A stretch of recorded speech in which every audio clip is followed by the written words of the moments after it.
Pastor Sheikh talked about thanking God through our praise. Pastor Gloria talked about thanking God with our service. Pastor Quinton talked about thanking God with our substance. Amen? And why we are thanking God is important, because how we perceive what God has done is what determines how grateful we are. It is what determines how effusive our gratitude is. When we know what God has done, we are able to thank Him adequately. When we know what God has done, we're able to thank Him proportionally. Amen? So we can actually say that the level of our gratitude or the level of our effusiveness is an indication of what we really believe about what God has done. It's an indication of what we really think about what God has done.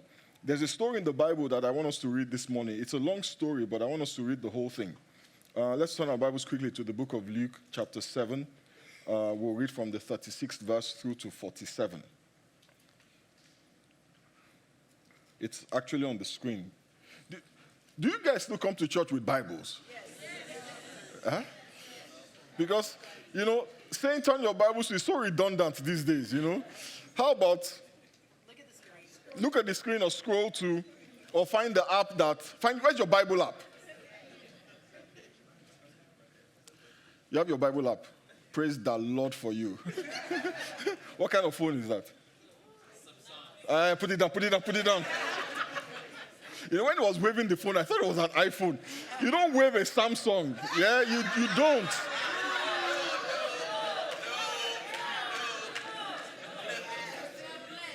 No, seriously. Why would you be waving a Samsung? You are blessed. You are blessed in Jesus' name. Receive the blessing and get an iPhone. Please, can I preach? Can I preach?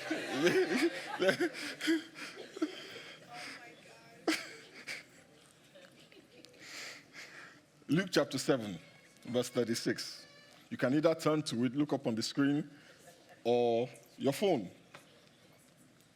Then one of the Pharisees asked him to eat with him, and he went to the Pharisee's house, and he sat down to eat. They're talking about Jesus. Verse 37 says, and behold, a woman in the city who was a sinner. Turn to your neighbor and say she was a sinner. When she knew that Jesus sat at the table in the Pharisee's house, brought an alabaster flask of fragrant oil, and she stood at his feet behind him, weeping, and she began to wash his feet with her tears. Turn to your neighbor and say, with her tears. And she wiped them with the hair of her head. Turn to your neighbor and say, the hair of her head. And she kissed his feet and anointed them with the fragrant oil. Now when the Pharisee who had invited him saw this, he spoke to himself, saying, this man, if he were a prophet, would know who and what manner of woman this is who is touching him, for she is a sinner. And Jesus answered. Now he's speaking to himself, but Jesus, reading his mind, answered and said to him, Simon, I have something to say to you. So he said, teacher, say it. Verse 41. There was a certain creditor who had two debtors. One owed 500 denarii and the other 50. And when they had nothing with which to repay, he freely forgave them both. Tell me, therefore, which of them will love him more? Simon answered and said, I suppose the one whom he forgave more. And he said to him, you have rightly judged. Then he turned to the woman and said to Simon, do you see this woman? I entered your house, you gave me no water for my feet, but she has washed my feet with her tears and wiped them with the hair of her head. You gave me no kiss, but this woman has not ceased to kiss my feet since the time I came in. You did not anoint my head with oil, but this woman has anointed my feet with fragrant oil. Therefore I say to you, her sins, which are many, are forgiven, for she loved much. But to whom little is forgiven, the same loves little. Verse 48, then he said to her, your sins are forgiven. May the Lord bless the reading of his word. So Jesus Christ goes out to dinner at the Pharisee's house, and while they've had dinner, they're chilling. The Bible says a woman comes in, and the Bible makes a point of telling us she's a sinner. Yeah? And Simon, the Pharisee, knew she was a sinner. So she wasn't a secret sinner. She was a sinner that everybody knew was a sinner. She was a conspicuous sinner. And the Bible says she's weeping And she's wiping her feet with his tears and drying it with her hair. And then she breaks open an alabaster box of very expensive fragrant perfume and anoints him with it. Now we know that that box of perfume was worth the equivalent of 1 year's wages for her. Some people tell us that that was her life savings. Now the question I ask is, why would she be so lavish and effusive in her worship? Why would she take all that she had earned and saved over her lifetime and pour it on him, using her tears to wash his feet and her hair, the hair on her head, to dry them? Why would she do something so extravagant? What did Jesus do that provoked such attention from her? The Bible tells us that the woman was a sinner. But if you read the book of John, when you hear that she was a sinner, I know that many of us, our minds have wandered to what kind of sin she committed, and the tendency generally is to think that it has to do with promiscuity or prostitution and all of that. But this verse doesn't say that, and it's intentional that the verse doesn't say it because it's trying to generalize. Amen? She was a sinner. Turn to your neighbor and say, just like you. Just in case you're like, I'm not like that. It's just like you. Yeah? She was a sinner. But the interesting thing about this story is that if you go to the book of John, the Bible also tells us her name. The Bible says her name was Mary. Interesting fact about Mary, she had a brother named Lazarus. And Lazarus, as many of us know, had died. And they buried him. And on the third day, after his body was decomposing, Jesus came and resurrected him. Jesus came and said, Lazarus, come forth. And Lazarus, the dead guy, came out of the grave, and they took off the grave clothes, and he went back to life. Lazarus was Mary's brother. This same Mary, who was weeping and wiping his feet with her tears and drying it with her hair, it was her brother that had died and had been raised from the dead. Yeah? Now, this incident of Lazarus' resurrection happened before this her encounter with Jesus. Do you get the chronology? So Lazarus dies. 3 days later, Jesus raises him from the dead. After a while, Jesus goes to hang out with Simon, and Mary shows up. Yeah? So when we ask the question, why is Mary so grateful? Why was she so grateful? It's not hard for us to understand why she was so grateful. Jesus had raised her brother from the dead. Jesus had raised her brother from the dead, but she was a sinner who believed that her sins had been forgiven. So Jesus Christ really had done two things for Mary. He had raised her brother from the dead while she was still a sinner, and then had forgiven her sins. So it's easy for us to understand why she was grateful. She knew that she had done nothing to deserve the mercy she was receiving. She knew that she had done nothing to deserve the blessings that she was receiving. In fact, remember that when she came in and she starts crying and she goes and touches Jesus, the Pharisee, the guy who was having the party, you know what he said? He said, this man cannot be a prophet. Because if he were a prophet, he would know that this woman touching him was a sinner. So it wasn't like she was a saint. She was a sinner, but yet Jesus blessed her. Amen? And that is why she was grateful. Let me ask you a question. How many of us are grateful to our bosses for our wages? How many of us are grateful? At the end, when you get your paycheck, after 2 weeks, some of us are grateful. Most of us, the truth is most of us are actually, if they gave us paper checks, we would say thank you. Don't you have home training? If somebody gave you a paper check, you would say thank you. It's just the polite thing to do. Amen? But our thank you, our gratitude is not empty my savings account, wash their feet with my tears and wipe it dry with my hair kind of grateful. It's just I have home training level of grateful. It's just courtesy, not really sincere, in-depth, gratitude. It's just courtesy. Why are we just courteous? Because we earned that check. We worked for 80 hours in spite of all the things that they did. They took away the snacks from the break room. You asked for a day off, they wouldn't give it to you. You asked for help, they didn't give you. You asked them to upgrade the computer that you're using to make money for them. They didn't. Fix the printer. You asked them to fix the printer. They wouldn't.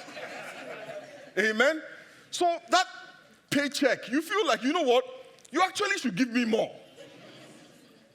Yeah? Our gratitude at best in those circumstances is perfunctory. Yeah? Because we know that we worked for it. We deserve it. It is not extravagant. Now, on the other hand, imagine if you didn't show up to work for 2 weeks. You didn't respond to any email for 2 weeks. Yeah? You refused to attend any meeting for 2 weeks. All your deadlines for 2 weeks, you blew them off. And they wrote you a check for $5,000 simply because you sent a memo to the boss. I need to pay my rent. And they gave you $5,000. Wouldn't you be grateful? Yes. You will be very grateful. Do you know why? Because you know this one you don't deserve. This one you didn't earn. This was just an act of mercy. They should have fired your behind, but instead they give you what you don't deserve. We would be much more grateful because we know that we did not deserve it. This woman knew that she did not deserve what she got. Amen? She didn't feel entitled to it. She knew how bad everybody knew how bad she was. But yet Jesus blessed her. That's why her worship was extravagant. That's why her gratitude was extravagant. She knew she didn't deserve it. But you know, when I read this story, there's something else I find interesting. Jesus did not mention the fact that he had raised her brother up from the dead. When he was talking about her, you know, this woman, when I came into your house, you didn't give me anything, you didn't wash my feet, you didn't do that. All he talked about was her sinfulness. If it was me, you don't know why she's doing all this. I was the one that raised her brother from the dead. Why wouldn't she do it? I raised her brother from the dead. And then I also forgave her sins. That's how I would say it. But Jesus did not mention at all the fact that he had raised her brother from the dead. The only thing he talks about is sin. And the reason why is because many of us do not realize how bad sin is. Sin is the primary problem. Not her brother's death, it is sin. And that is why he focused on sin. We don't realize how impactful sin is on our lives. In Isaiah 59, the Bible says in verse 1, surely the arm of the Lord is not too short to save, nor his ear too dull to hear. But your iniquities have separated you from your God. Your sins have hidden his face from you so that he will not hear. Sin is a problem in our interaction with God. God, the Bible says, is too holy. He's too righteous to behold iniquity. God stays away from where there is sin. If you are in sin, you're living in sin, you can't invite God into it because God doesn't do sin. He just doesn't. He loves you, but he will love you from afar. So when his hand starts to look short or his ears start to look like he's not hearing. In fact, John, the Bible says that God does not hear the prayer of a sinner. That means that when it comes to somebody who is a sinner, God is deaf. He cannot hear it. That is how bad sin is. It says his arm is not too short to save, nor his ear too dull to hear. But iniquity has separated you from your God, and your sins have hidden his face from you. So we have to come to that point where we appreciate what sin is. And that is why when Jesus Christ is talking about this woman, he talks about her sin and nothing else. Because that is the primary problem. You see, when we're in sin and we pray, it's almost like you're standing a mile away and you're trying to talk to me. I can't hear you. I can't hear you. And that is how it is with God. And that is why Jesus came, not to give us cars or houses. He came to remove the nature of sin. You know what the Bible says? It says, seek ye first the kingdom of God. Seek ye first the counsel of God. Seek ye first the will of God. Seek first a relationship with God, and everything else will then be added to you. When you are cleansed from your sin, you are literally that guy who can enter into the presence of the king and ask the king for anything. And that is why sin is so deadly. And that is why the Bible says in Romans chapter 4, verse 7, blessed are those whose transgressions are forgiven, whose sins are covered. Blessed is the one whose sin the Lord will never count against them. Amen. If you understand that, you would have shouted hallelujah. Hallelujah. The Bible says if God were to count iniquity, you cannot stand. Amen. If God were to look at you and see your sin, forget that you helped the old lady cross the road. Forget what you gave to Habitat for Humanity.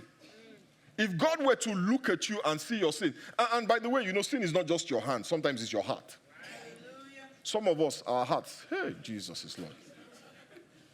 We will help an old lady cross the road. We will do all the outward appearances of goodness, but our hearts are wicked. Sometimes our goodness is not because we're good, it's out of fear. Some of us, if there was no law that would send us to jail, we would have killed our neighbor, our husband, our husband's mother. You know, I saw this meme on Instagram of a guy who said when his wife annoys him, he holds up a fork and he looks at her through the prongs of the fork, and he imagines that she's in jail. And he said that comforts him. You know, when you hear that, you're like, what kind of person is this? But do you realize that if God showed the world what you have wished for your neighbor, oh my God. You know what the Bible says? You know, some people will tell you that, Pastor, God sees my heart. Your heart is a problem. The Bible says that your heart is deceitful. It is wicked. Desperately wicked. Don't you ever say he's talking about you?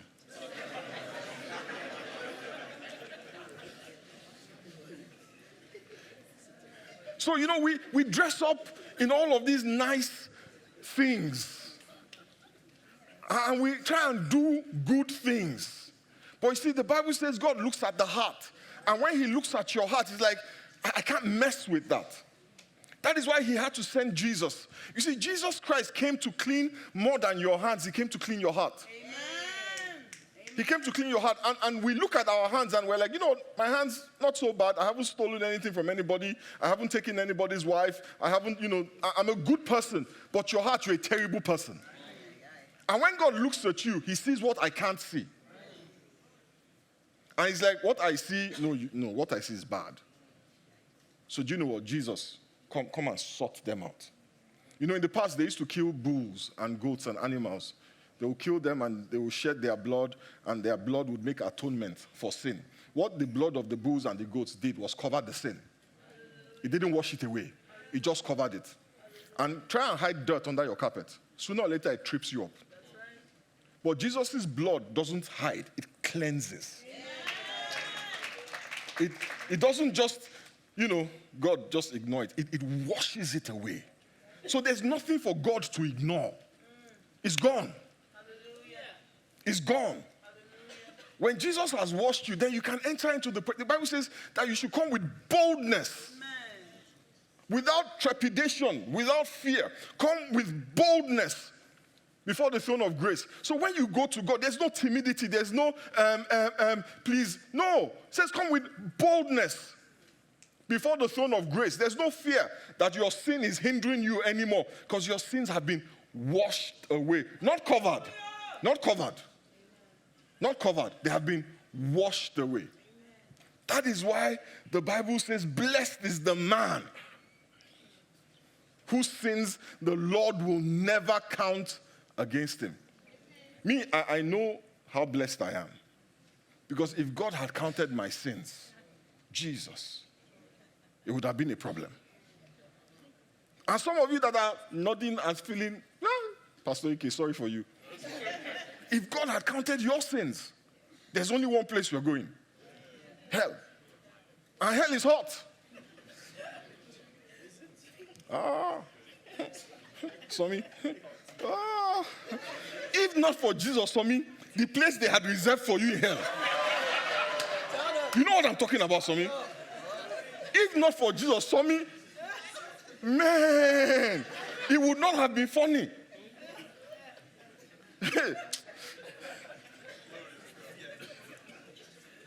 You see, in Jesus' eyes, the forgiveness of sin is the most important blessing. And that was the reason for her extravagant attitude, not because of her brother's resurrection.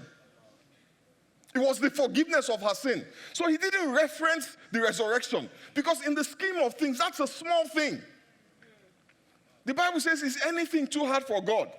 But you have to be able to get to God to find out that things are not hard for him. In verse 47 of Luke 7, Jesus said, whoever has been forgiven little loves little. I don't think I've been forgiven little. I know I have been forgiven a lot. And I've never killed anybody. Some of you may have.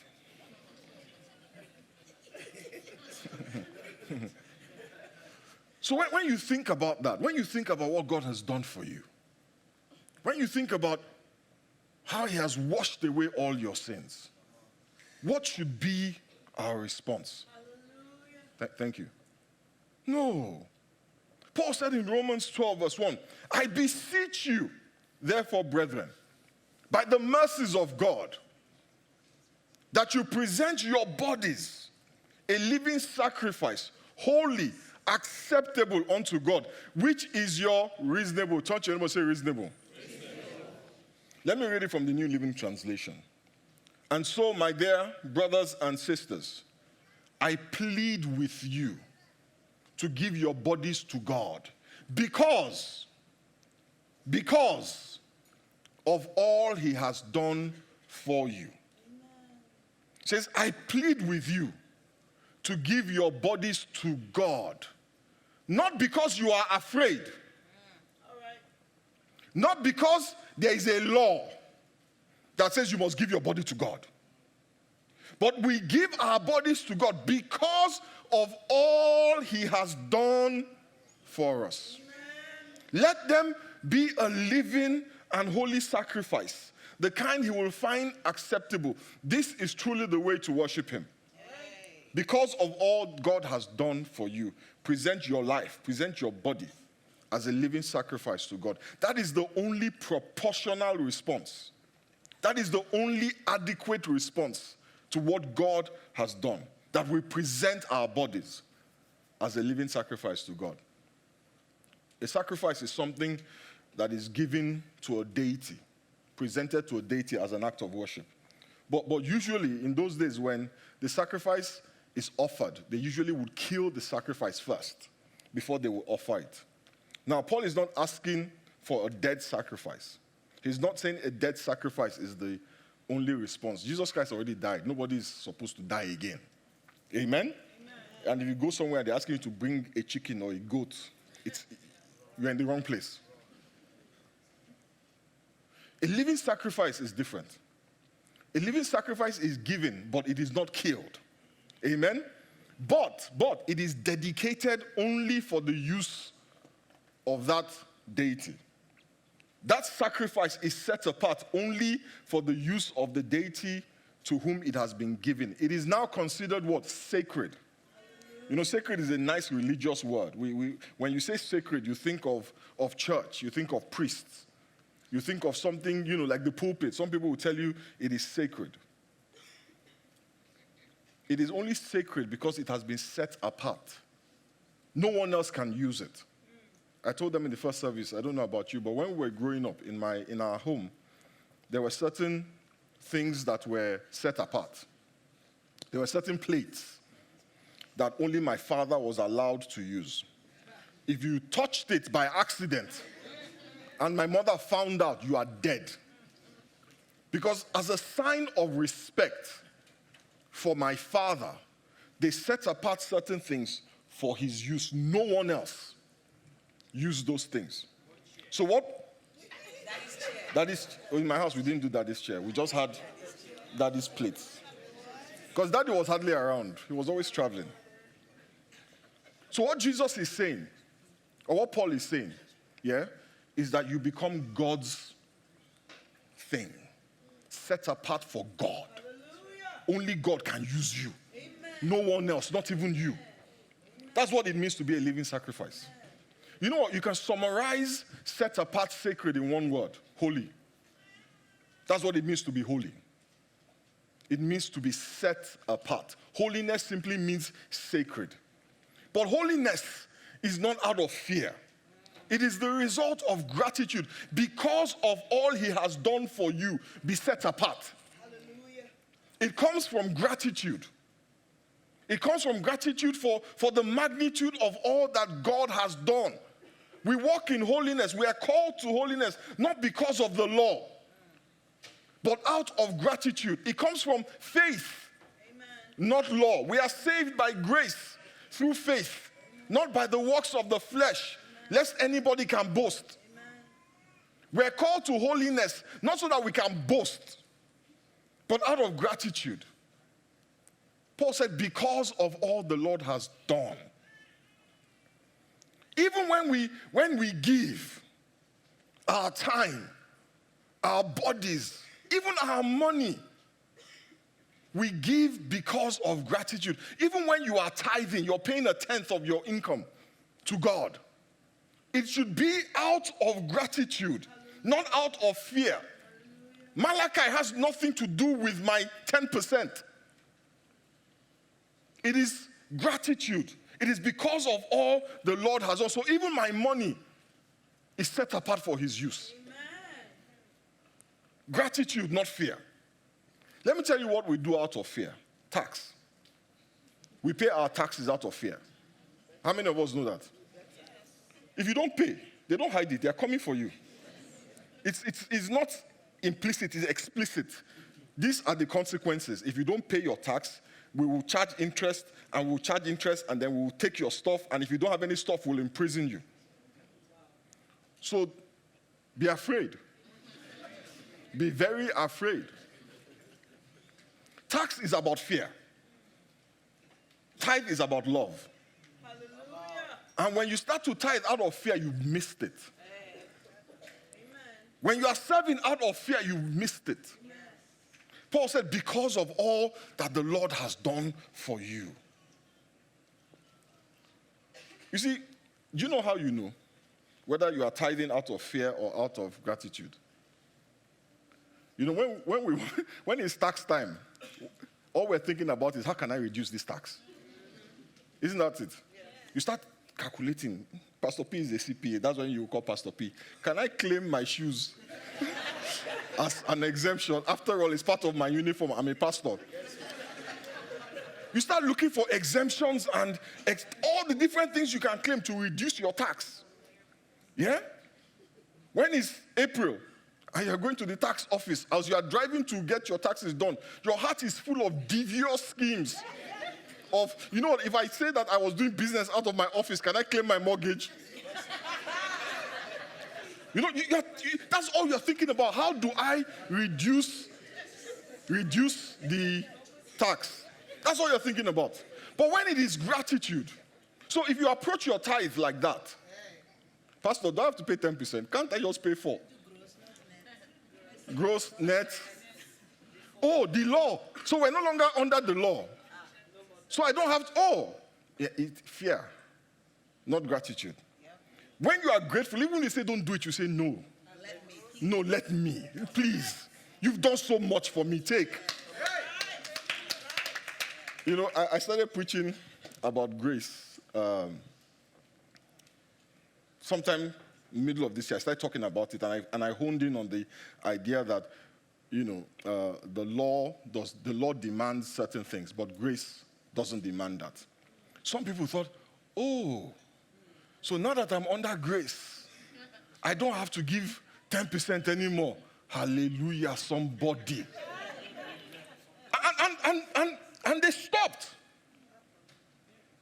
Because in their mind, it was about fear. Now that they were free, they're like, okay. You know what I did? Let me tell you what I did. Me. When I discovered that if I live by the law, if I miss one law, I'm in trouble. So I stopped labeling my 10th as tithe. It became love offering. I give out of love, not out of fear. Not out of fear, but I give. For me, it wasn't about a loophole to not pay. It was about the state of my heart. You see, when it is about fear, you're looking for a way out. You're looking for a way to avoid. Anything that you're trying to avoid, you're doing it out of fear. You beg people to show your gratitude. When we first moved to America, to Dallas, Pastor Quinton went to Hawaii. Pastor Quinton and Pastor Gloria, they went to Hawaii. And they had such a good time there. When they came back, they said, man, PF, you have to go to Hawaii. I was like, thank you. Okay. And the man said, you know what? I will buy your tickets to go to Hawaii. So I'm sorry that I'm putting you guys out there. I apologize. I apologize. Don't go and ask him for tickets because I know some people now. Behave yourselves.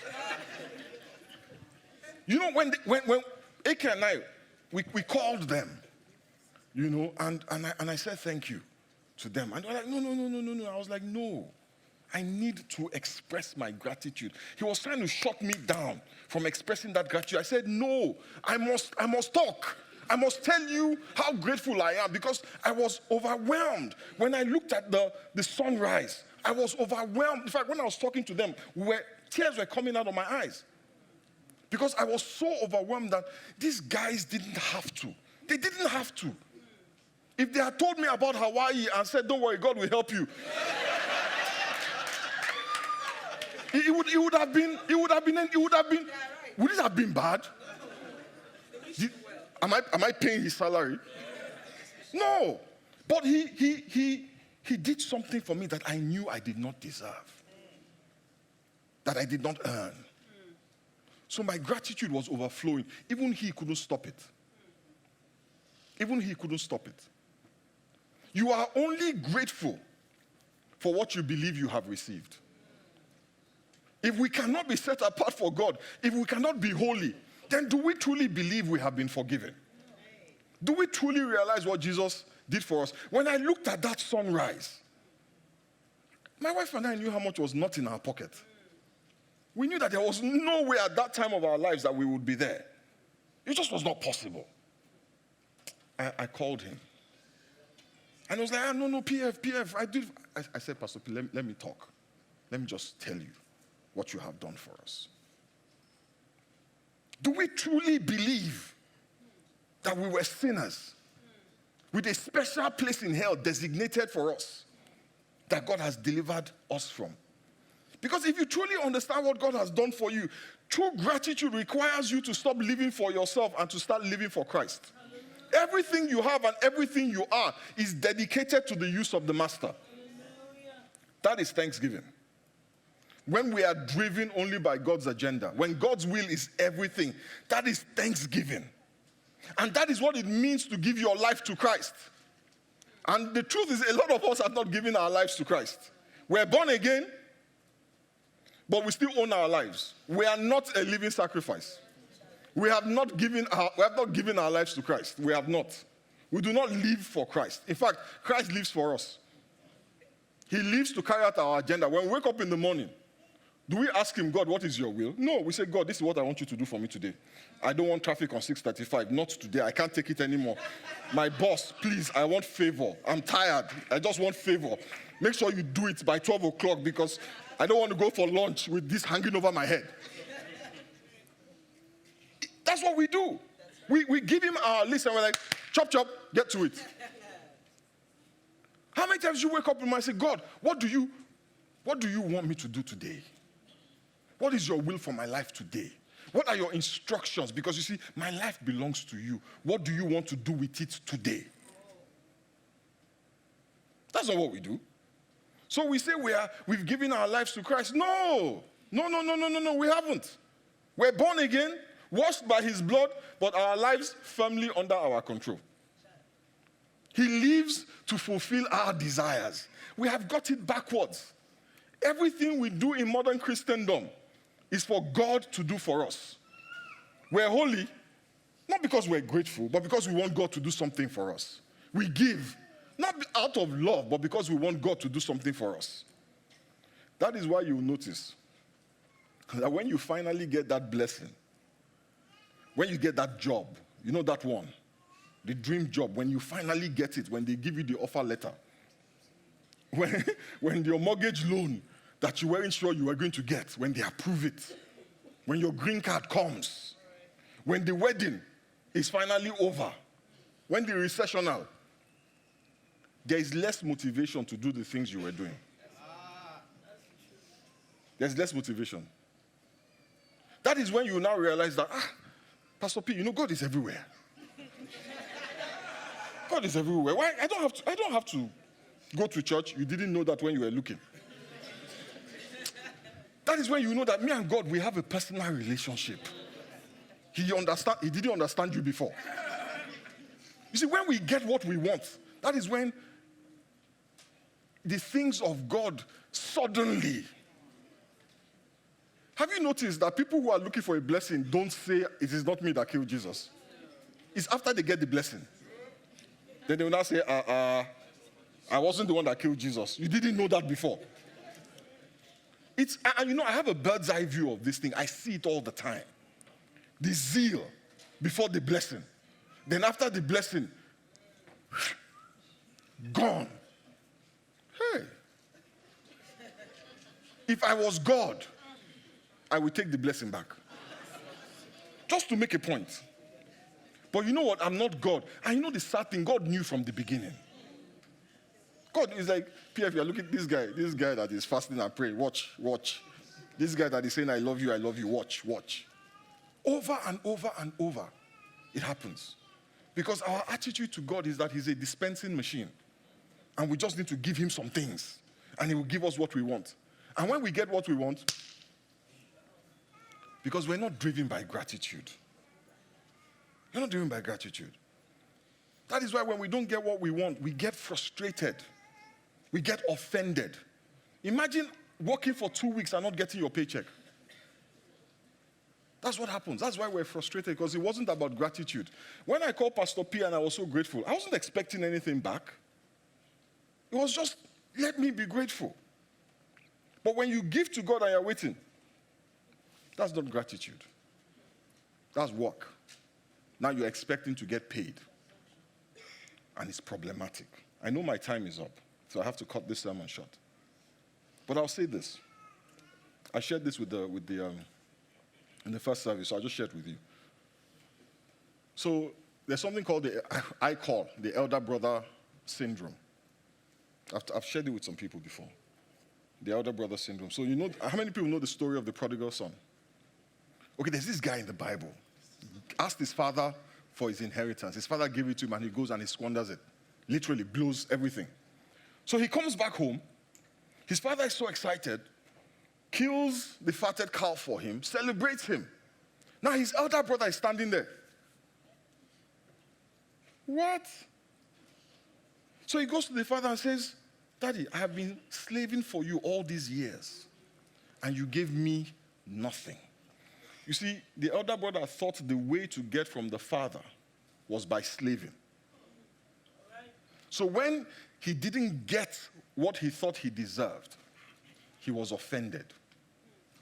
He was offended because he thought the way to get it was all the hard work that he was putting in. You know what the father said to him? The father said, dude, you didn't have to slave for it. All you had to do was ask for it.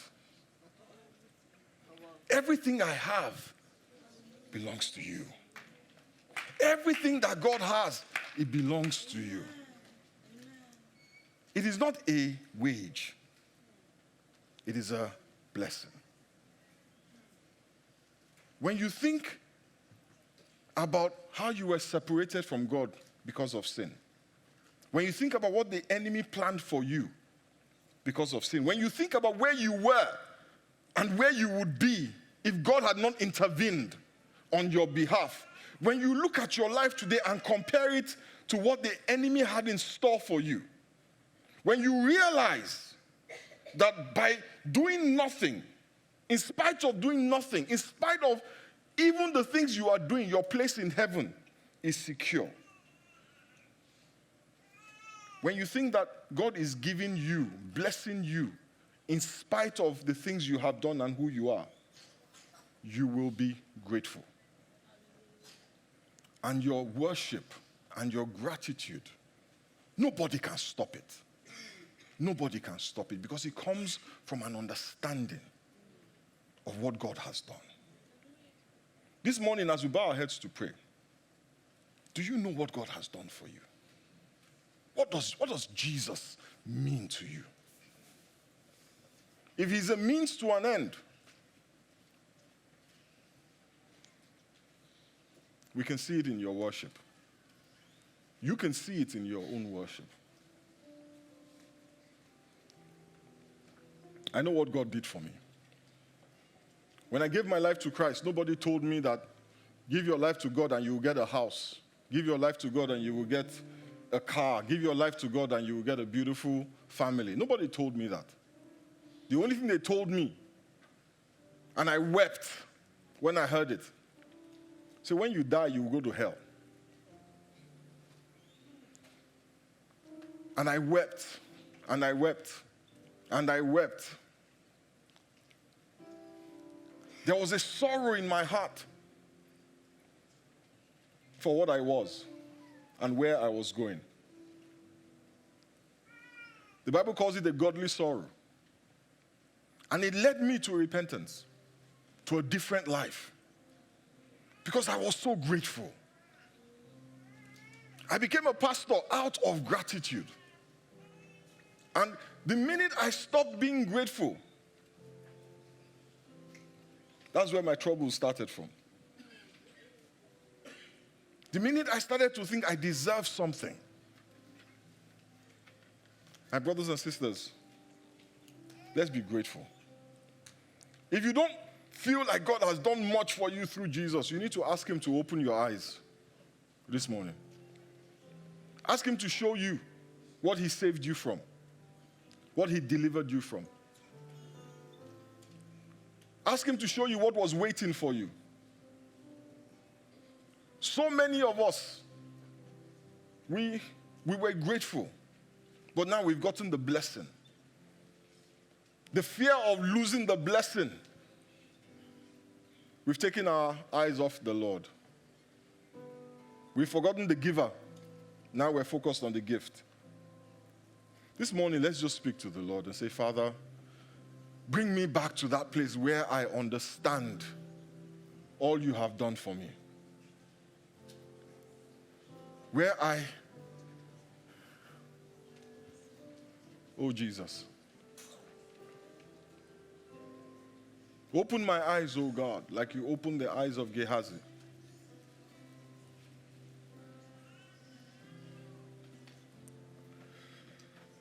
And this morning, if you are born again, but you have not given your life to Christ, this is the time to commit to God and say, Father, I lay my life down at your feet. Like a living sacrifice, I lay my life down at your feet. I give myself away to you.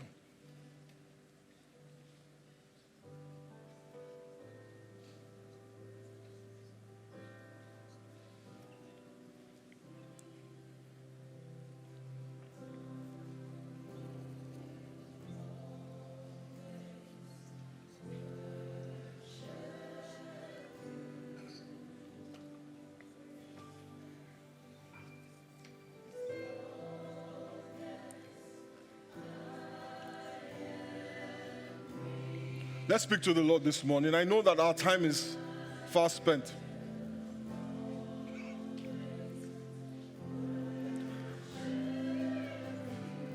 And if you're not born again this morning, it's a very simple thing to do. All you have to do is pray, Father, I come before you. I ask that you cleanse me with the blood of Jesus. Wash away my sins, Father. I accept the sacrifice of Calvary, that you died for me. Cleanse me with the blood of Jesus from the top of my head down to the sole of my feet.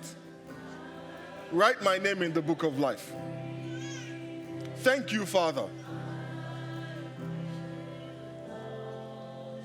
We bless your holy name.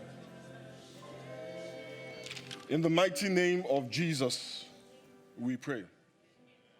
Amen. Praise the name of